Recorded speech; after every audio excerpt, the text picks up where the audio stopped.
I grew up in East Lansing, Michigan, suburban area, and being very honest and direct, very privileged in every sense. Financially, grew up in great neighborhoods, great schools. I did not have much access to the world, and cultural traveling was like to Paris. So I didn't really have a good understanding of the world until I went to college and started kind of living on my own.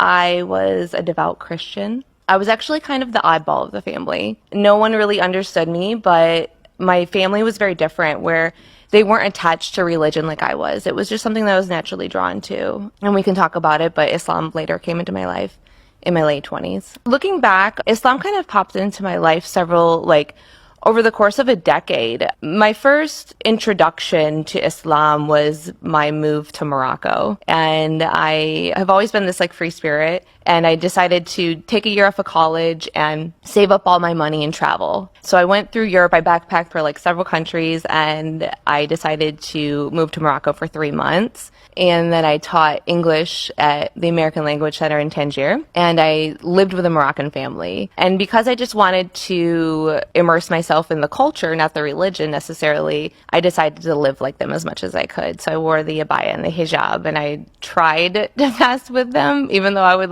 totally sneak food in between, but I tried. And I would pray with them at Fajr time, but it was more just about the experience and appreciating the way they lived. It wasn't necessarily learning about Islam. Later on, I graduated college. I went to and got a corporate job, and it just wasn't happy.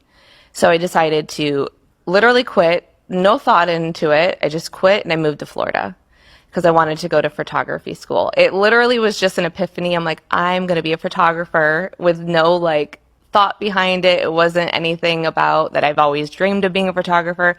I just wanted to do it.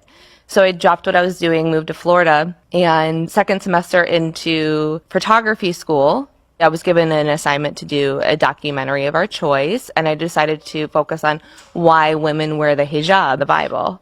And from there, my mindset changed, and I started learning about Islam. A documentary of our choice, and I decided to focus on why women wear the hijab, because I wore it when I was younger in Morocco, but I didn't really have an understanding behind it.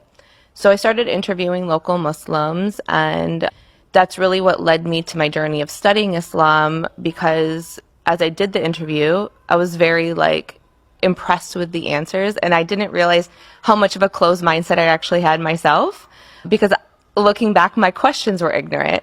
And it was kind of that almost American view of the hijab being oppressive, when even, in fact, I respected it myself, and I tried to honor the local culture. And I use that word loosely because we know it's religious and not culture, but in my mind, a cultural norm for them. And having been a devout Christian my whole life, I didn't even know it was in the Bible. So it was the first time I learned about hijab being in the Bible. And from there, my mindset changed, and I started learning about Islam. Can you tell me a little bit about what preconceived notions did you have about the hijab? Just hands down, it was oppressive. Okay. Yeah. I had that mindset, and I admit it. And I don't get upset, and maybe it's easier for me to not get so upset when people have such an ignorant view of Islam, because I was in their shoes, and I think it's not ill intent. It's just they don't have access to correct information.